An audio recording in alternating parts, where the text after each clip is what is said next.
Nobel solo wireless controller systems vary with the wireless push button. This will push button and the wireless receiver. At first, you can connect the terminal of the push button. We can connect the east direction, potential 1, 0 is PE0, EPE1, and corresponding the yellow line and green line. Please connect the two lines with this port, the black line with the common line, and the red line was connect with the 08.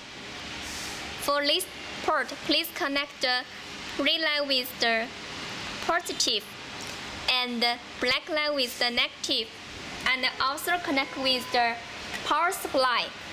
Red line the positive and the black line with the negative.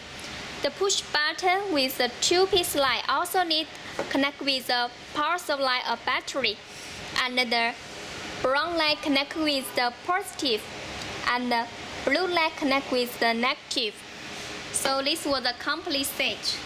Controller systems varying with the wireless receiver. Wireless receiver connect with the power supply. Power supply connect with the push button.